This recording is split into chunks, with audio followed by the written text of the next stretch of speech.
جیسے میرے سرکار ہیں.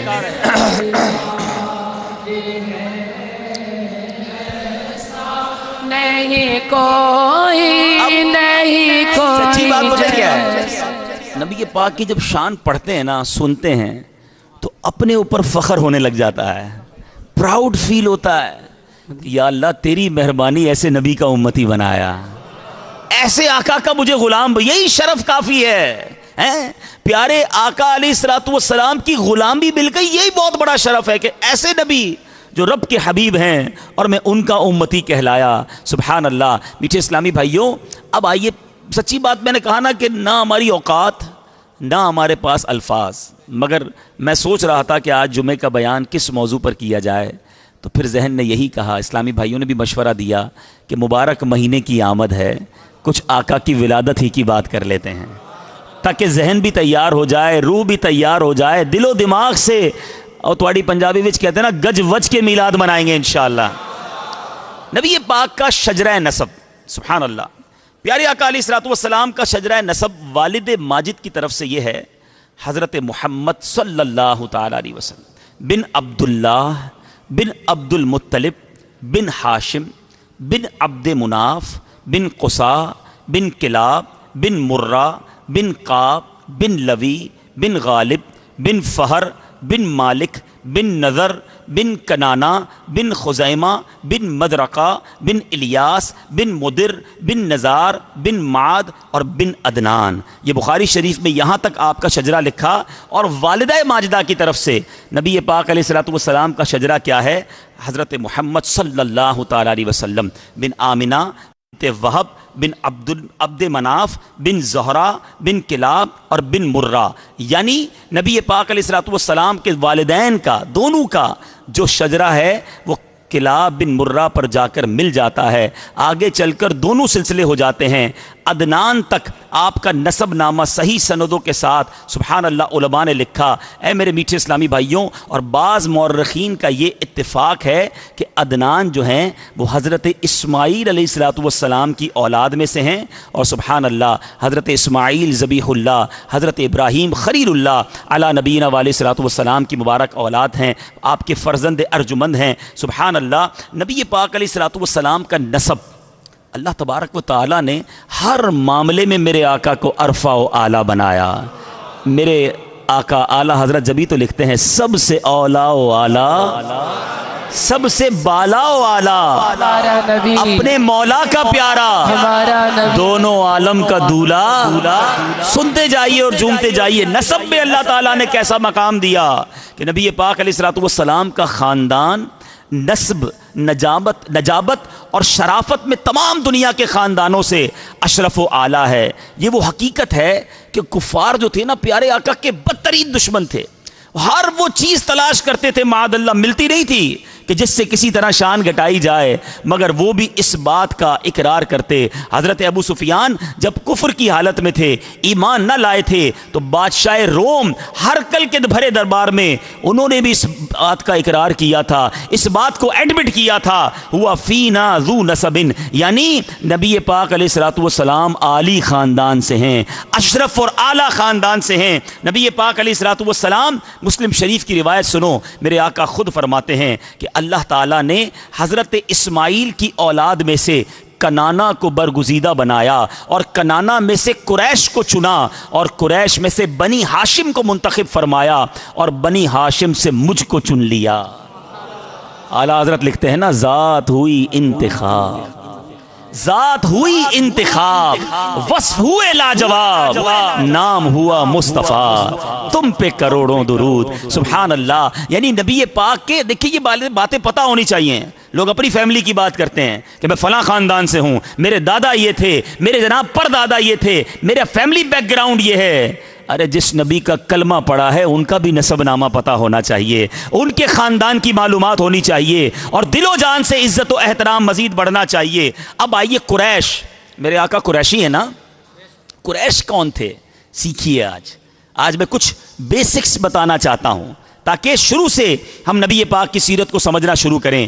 قریش جو تھے، پیارے آقا علیہ الصلوۃ والسلام کے خاندان نبوت میں سبھی حضرات اپنی گوناگو خصوصیات کی وجہ سے بڑے نامی گرامی ہیں، مگر چند ہستیاں ایسی ہیں جو آسمان فضل و کمال پر چاند تارے بن کر چمکے.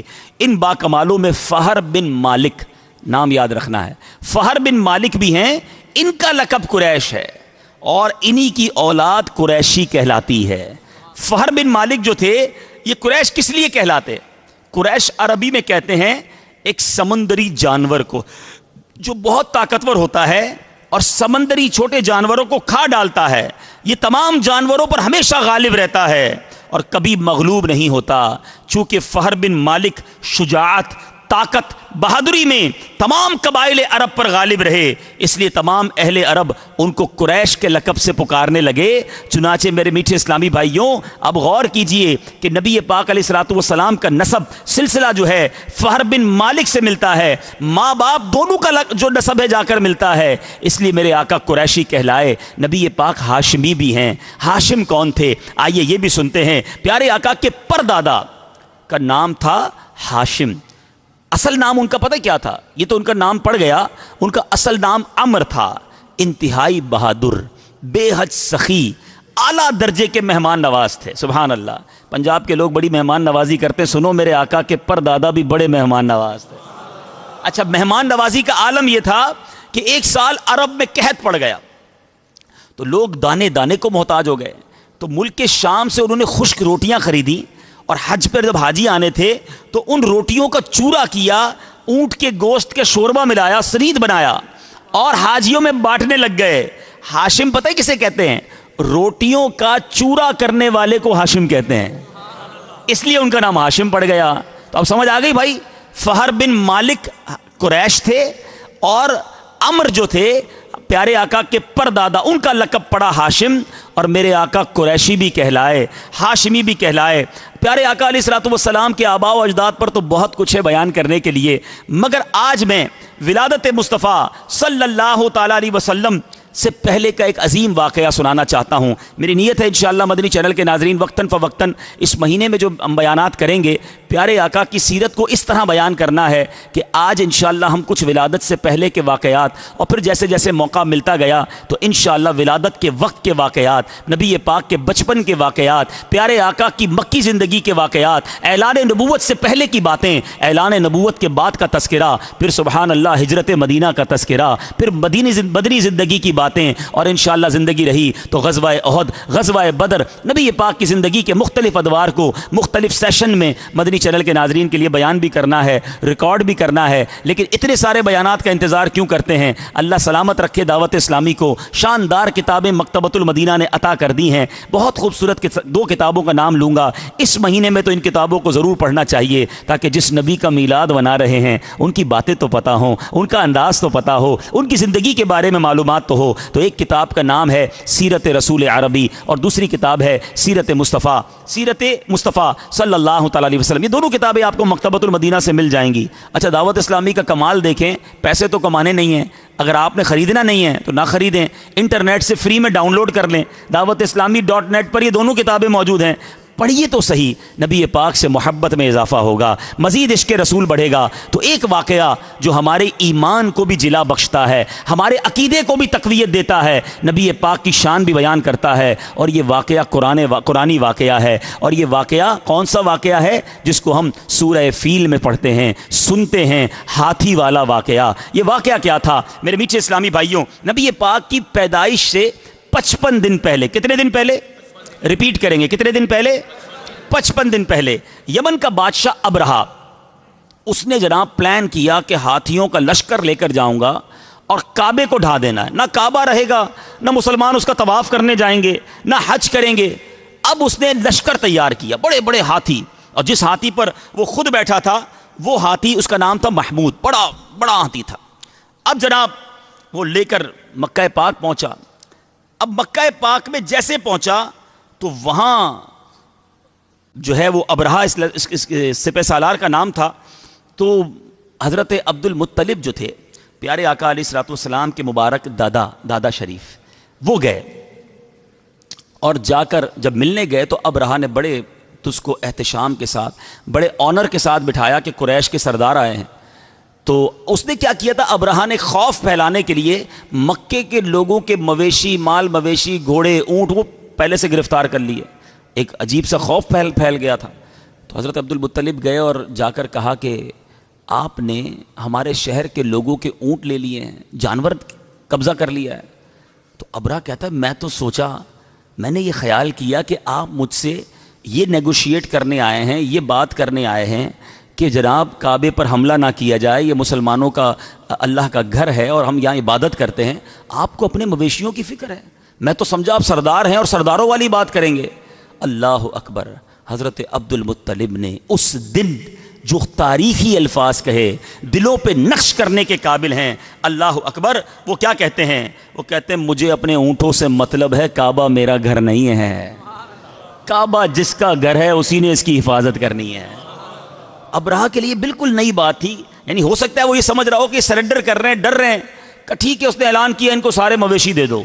سارے مویشی دے دیے. حضرت عبد المطلب نے اپنی قوم کے پاس جا کر ایک عظیم اعلان کیا کہ اے قوم کے لوگوں، اب تم پہاڑوں پر چلے جاؤ، مکے کو خالی کر دو. یہ دنیا کی عجیب جنگ تھی کہ کوئی ریٹیلیشن کے لیے موجود نہیں تھا، کوئی جناب کسی فوج کو روکنے کے لیے موجود نہیں تھا. ایک طرف کعبے کو ڈھانے کا پلان ہے، تہس نہس کرنے کا ارادہ ہے، دوسری طرف مسلمانوں میں اعلان کیا جا رہا ہے، اس وقت کے ایمان والوں میں اعلان کیا جا رہا ہے کہ دور ہٹ جاؤ، کوئی سامنے نہ آئے، اپنے مال مویشی، اپنا مال و اسباب لو اور پہاڑوں پہ چلے جاؤ. مکے کے لوگ پہاڑوں پر چلے گئے. آج بھی مکہ شریف دیکھیں تو کعبے کے چاروں طرف پہاڑ ہیں، گویا وہ پہاڑوں پر کھڑے ہو کر رب کی قدرت کا نظارہ دیکھنا چاہتے تھے. حضرت عبد المطلب نے قوم کو تو اوپر بھیجا، خود کعبے پر آتے ہیں، کعبے کا دروازہ تھامتے ہیں اور گریہ وزاری کرتے ہوئے رب عز و جل کی بارگاہ میں دعا کرتے ہیں کہ اے اللہ عز و جل، اے میرے مالک، بے شک ہر شخص اپنے گھر کی حفاظت کرتا ہے، لہٰذا تو بھی اپنے گھر کی حفاظت فرما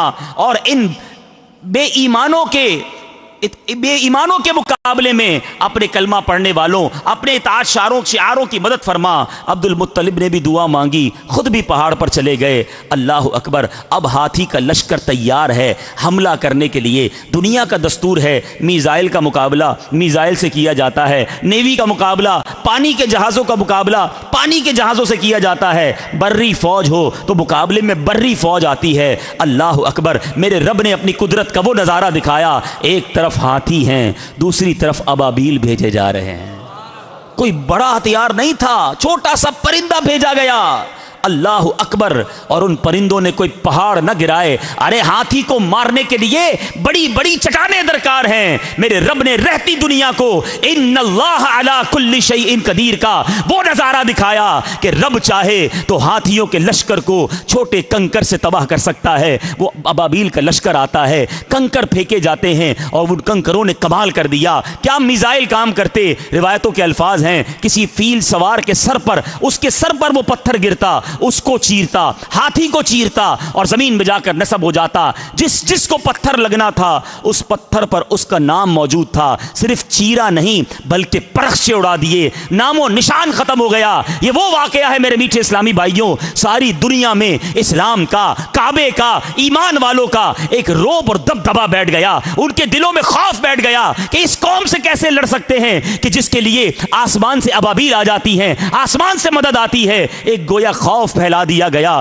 اللہ اکبر. علماء کہتے ہیں یہ میرے آقا کی آمد سے صرف 55 دن پہلے کا واقعہ ہے. ساری دنیا کو بتانا تھا کہ کسی کی آمد ہونے والی ہے، کسی کی جلوہ گری ہونے والی ہے. دنیا کا دستور ہے صبح ہونے سے پہلے تھوڑا سا اجالا پھیلتا ہے، تارے چلے جاتے ہیں، پتہ چلتا ہے صبح آنے والی ہے. کسی بھی بڑے اعلان سے پہلے کوئی پریپریشن ہوتی ہے. اللہ اکبر. اس دنیا میں نبی پاک کے آنے سے پہلے اصحاب فیل کا واقعہ سارے عالم کے لیے ایک اعلان تھا کہ سن لو، آئی نئی حکومت، سکہ نیا چلے گا، عالم نے رنگ بدلا، صبح شب ولادت.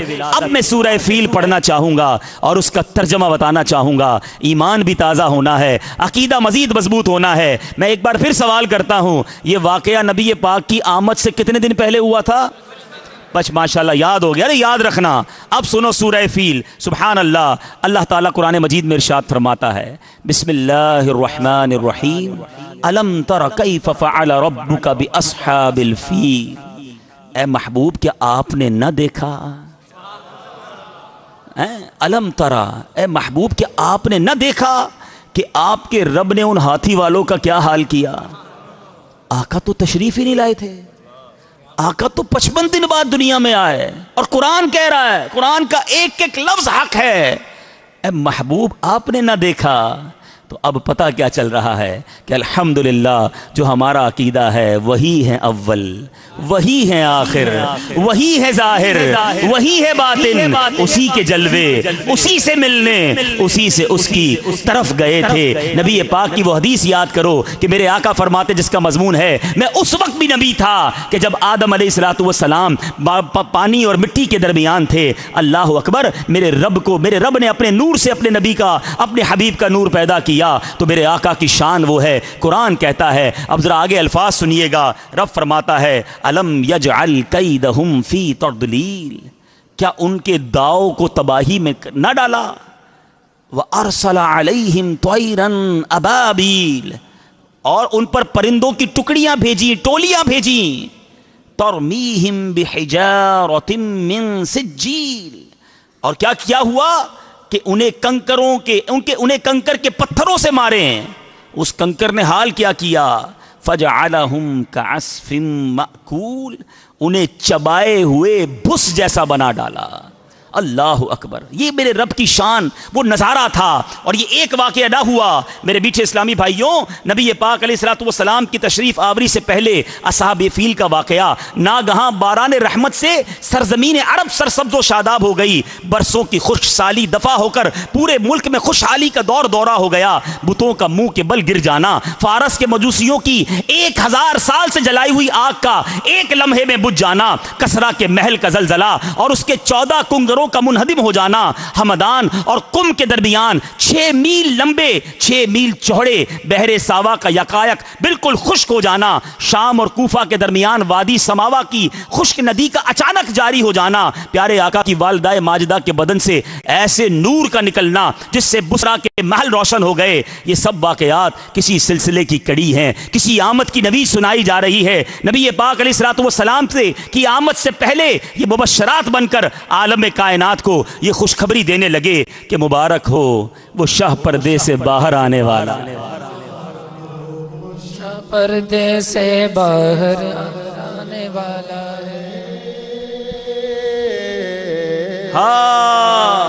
مبارک ہو وہ شاہ پردے سے باہر آنے والا ہے. گدائی کو زمانہ جس کے در پر آنے والا ہے. مرحبا یا مصطفیٰ، مرحبا یا مصطفیٰ، مرحبا یا مصطفیٰ، مرحبا یا مصطفیٰ. اب انشاءاللہ تیار ہے نا میلاد بنانے کے لیے؟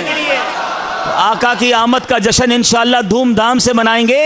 جب تلک یہ چاند تارے جھلملاتے جائیں گے، تب تلک جشن ولادت ہم مناتے جائیں گے. تم بھی کر کے یا حبیب اللہ سرکار کی آمد. مرحبا مرحبا مرحبا مرحبا مرحبا مرحبا.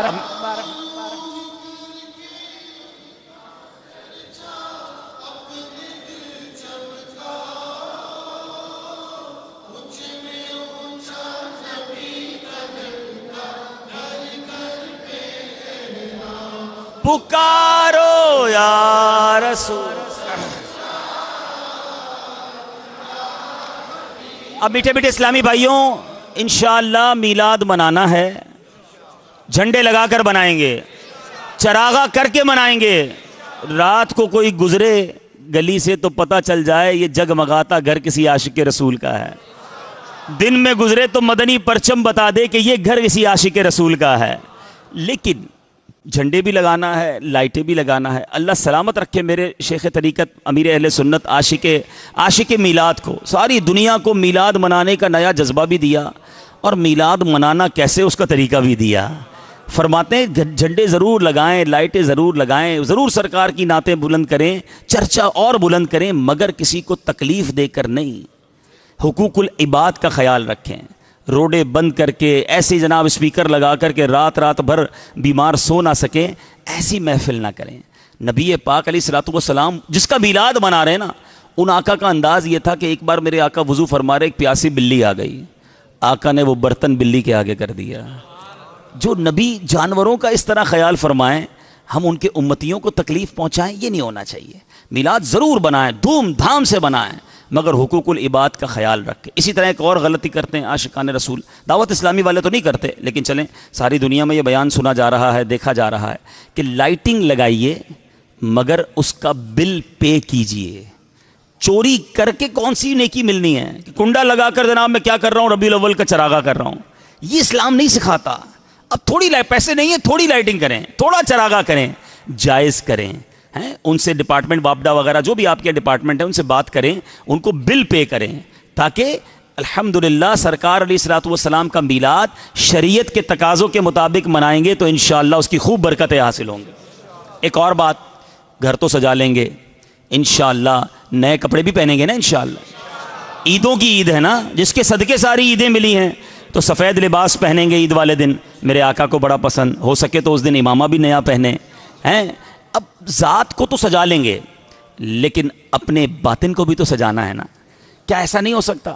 آج جمعہ کا دن، ویسے ہی میں نے بیان کے شروع میں کہا کہ 70 نیکیاں ملیں گی ایک نیکی کرنے پر، تو آج اگر ہم یہ نیت کر لیں کہ بس، بلکہ میں سوال کرتا ہوں گجرات والوں سے، بڑی تعداد میں آئے ہیں، میلاد پر اپنے آقا کو کیا تحفہ دینا ہے؟ کوئی تیاری کی ہے تحفہ دینے کی؟ اچھا، پچھلی 12ویں شریف کو میں آپ کے پاس حاضر ہوا تھا، بڑی رات ہماری ملاقات ہوئی تھی، تو میں نے اس وقت بھی عرض کیا تھا، دوبارہ عرض کرتا ہوں، مدنی چینل کے ناظرین کے لیے بھی عرض کرتا ہوں کہ مجھے بتائیے آپ نے اپنے آقا کے لیے کیا تحفہ تیار کیا ہے؟ ساری دنیا کو جب برتھ ڈے آتا ہے گفٹ دیتے ہو، نبی پاک کے میلاد میں کیا تحفہ دینا ہے؟ اس بار ہم آئیے یہ نیت کرتے ہیں کہ آقا نماز آپ کی آنکھوں کی ٹھنڈک ہے، ہم نیت کرتے ہیں کہ آپ کے میلاد کی خوشی میں آج کے بعد ہماری کوئی نماز قضا نہیں ہوگی، یعنی ہم میلاد نمازی بن کر گزاریں گے انشاءاللہ۔ اچھا، اب زندگی میں ایسی تبدیلی لے آؤ جس کے چہرے پر آقا کی سنت نہیں ہے، میرے آقا کو داڑھی کا تحفہ پیش کر دو کہ آقا بس آپ کے میلاد کی خوشی میں نے داڑھی سجا لی، اب یہ قبر میں بھی داڑھی ساتھ لے کر جاؤں گا، اور ایک مٹھی سے گھٹانا بھی حرام ہے، پوری مٹھی کر لیں تو یہ سبحان اللہ کیسا پیارا تحفہ ہوگا۔ یہ وہ تحفے ہیں جو انشاءاللہ پیش کریں میرے آقا کی براہ راست نگاہ کرم ہو جائے گی۔ اچھا، کوئی ہم سے پوچھے یار آپ پہلے بڑا جھوٹ بولتے تھے اب نہیں بولتے، بندہ کہے یار میرے آقا کا میلاد آیا میں نے جھوٹ بولنا چھوڑ دیا ہے، آپ نے اپنا کاروبار بدل دیا، بندہ کہے میرا کاروبار ٹھیک نہیں تھا، نبی پاک کا میلاد آیا میں نے حرام روزی چھوڑ دیا، فقط حلال کماؤں گا۔ یعنی زندگی کی جتنی برائیاں ہیں، فلمیں، ڈرامے، گانے، باجے، بے پردگی، جو کچھ ہم غلط کام کرتے ہیں، that is the right time for the right decision, بہترین موقع ہے اپنی زندگی میں تبدیلی لانے کا، خوشیاں دا ویلا آ رہا ہے، جمعہ کا دن ہے، یہ آخری جمعہ ہے ربیع الاول سے پہلے، آؤ نیت کرتے ہیں کہ نبی پاک کا میلاد اس بار میرے آقا کے سنتوں کا پیکر بن کر منائیں گے، نبی پاک کی سنتوں پر عمل کر کے بنائیں گے، حرام روزی کو چھوڑ کر بنائیں گے، فلموں، ڈراموں، گانوں، باجوں سے توبہ کر کے بنائیں گے انشاءاللہ۔ ایسا اس بار میلاد مناؤ کہ شیطان دم دبا کر بھاگ جائے کہ نبی پاک کے غلام جاگ گئے ہیں، اب یہ پیارے آقا کے سچے امتی اور سچے عاشق رسول بننے کا عزم کر بیٹھے ہیں، پھر دیکھیں انشاءاللہ زندگی بھی اچھی گزرنی ہے، اور قبر میں جاؤ گے نا تو پتہ ہے کیا ہونا ہے؟ بریلی کے تاجدار لکھتے ہیں قبر میں لہرائیں گے تا حشر چشم نور کے، انشاءاللہ قبر میں لہرائیں گے تا حشر چشم نور کے، جلوہ فرما ہوگی جب طلعت رسول اللہ کی، آقا تشریف لائیں گے، قبر جگمگا اٹھے گی، اور انشاءاللہ اپنے غلام کو سینے سے لگائیں گے۔ تو ایسی زندگی گزارنی ہے، اور ایسی زندگی گزارنا شریعت کے مطابق میلاد منانا کیسے ہے، اس کے ان تمام طریقوں کے لیے دعوت اسلامی کے مدنی ماحول سے وابستہ ہو جائیں، اور سبحان اللہ سارے عالم میں، ساری دنیا میں نبی پاک کا چرچا بلند ہے اور ہوتا رہے گا، کیونکہ رب نے وعدہ کیا ہے دعوت اسلامی کا بھی ایک اس میں حصہ ہے کہ وہ بھی اس چرچے کو بلند کرنے میں کوشاں ہے الحمدللہ۔ ویسے تو ساری دنیا میں دعوت اسلامی کے مراکز میں اجتماعات ہوتے ہیں، لیکن چاند نظر آتے ہی استقبال ربیع النور ہی سے عالمی مدنی مرکز فیضان مدینہ کراچی کا رنگ ہی نرالا ہوتا ہے۔ اور سبحان اللہ، میرے شیخ طریقت جو عاشق میلاد ہیں، روزانہ ہی گویا پیارے آقا کی آمد کا جلوس بھی نکالتے ہیں، وہ بھی مدنی چینل پر ہم براہ راست دیکھتے ہیں۔ اور اس کے بعد ماشاءاللہ مدنی مذاکروں کا سلسلہ، عجیب سما، روحانیت، سبحان اللہ۔ تو ایک نیت تو یہ کریں کہ 12 راتیں انشاءاللہ مدنی چینل پر مدنی مذاکرے دیکھنے ہیں انشاءاللہ۔ لیکن اس بار اہل پنجاب نے، بالخصوص یہاں کے قریب قریب کے شہر والوں نے ایک نئی ٹھانی ہے، رضا وہ بھی اگر چاہیں تو اب دل نے یہ ٹھانی ہے۔ ماشاءاللہ یہ ہے کہ میں پرسوں فیصل آباد سردار آباد میں تھا، تو وہاں سے 23 تاریخ کو انشاءاللہ اتاری طیارہ، یعنی پورا جہاز بک کر کے تاجران اسلامی بھائی 2 دن کے لیے عالمی مدنی مرکز فیضان مدینہ آ رہے ہیں۔ اچھا، پھر مجھے آج یہاں آیا تو پتہ چلا کہ ضیاء کوٹ سے 25 تاریخ کو، جی 25 نومبر کو انشاءاللہ یہاں سے یہ پورا جہاز بک کرا لیا انہوں نے، اور یہ پورا جہاز لے کر 2 دن کے لیے عالمی مدنی مرکز پیر و مرشد کی بارگاہ میں حاضری کے لیے جا رہے ہیں۔ کیا بات ہے، مرکز الاولیاء لاہور سے میرا خیال ہے آج کل میں جا رہا ہے طیارہ۔ تو اب یہ ایک نیا ٹرینڈ ہے کہ تاجران اسلامی بھائی، بزنس کمیونٹی کے لوگ مل کر بارگاہ امیر اہل سنت میں حاضری، میلاد منانا، علم دین سیکھنا، بہت ساری نیتیں ہیں۔ تو ماشاءاللہ آپ میں سے جو اس میں افورڈ کر سکتے ہیں اس پہ ضرور اپنا نام لکھائیں۔ ظاہر جہاز کی سیٹیں محدود ہوتی ہیں، بس تو نہیں ہے کہ 4-5 زیادہ چڑھا لیں گے یا کھڑے ہو کے چلے جائیں گے، چھت پہ چلے جائیں گے، تو جتنی سیٹیں اتنے لوگ جا سکیں گے، تو جلدی بکنگ کرا لیجئے گا۔ اور انشاءاللہ جو میرے غریب اسلامی بھائی ہیں وہ بھی نہ گھبرائیں، 11ویں شریف میں میرا خیال ہے یہاں سے پوری بغدادی ٹرین بھی جا رہی ہے انشاءاللہ، تو انشاءاللہ برکتیں لوٹیں گے۔ ایک اور خوبصورت اعلان ہے کہ انشاءاللہ ابھی جمعہ کی نماز کے بعد دعوت اسلامی کے سارے شعبے نرالے ہیں، مگر ایک بڑا ہی پیارا شعبہ مدرسۃ المدینہ آن لائن، یہ وہ شعبہ ہے جو کمپیوٹر کے ذریعے، انٹرنیٹ کے ذریعے سارے عالم میں قرآن پاک کے نور کو پھیلا رہا ہے۔ آپ کو جان کر خوشی ہوگی کہ اب تک مدرسۃ المدینہ آن لائن کے ذریعے میری معلومات کے مطابق کم و بیش 90 ممالک کے عاشقان رسول کو پاکستان کے کمپیوٹرز کے ذریعے قرآن پاک اور علم دین سکھایا جا رہا ہے۔ اور آپ سب گجرات والوں کے لیے خوشخبری ہے کہ یہ شعبہ یعنی مدرسۃ المدینہ آن لائن کا آج گجرات میں بھی افتتاح ہو رہا ہے۔ اور سبحان اللہ، پہلے ہمارا اعلان یہ ہوا کرتا تھا کہ آن لائن ہم صرف بیرون ملک والوں کو داخلہ دیں گے کیونکہ ڈیمانڈ بڑی تھی۔ اب چونکہ برانچز بڑھتی جا رہی ہیں تو آج پاکستان میں رہنے والے مدنی چینل کے جتنے بھی ناظرین ہیں، دنیا بھر میں مجھے سن رہے ہیں، ان سب کو میں یہ دعوت دے رہا ہوں کہ مدرسۃ المدینہ آن لائن میں تجوید کے ساتھ ساتھ ناظرہ و حفظ قرآن، درس نظامی اور دیگر کورسز میں داخلے جاری ہیں۔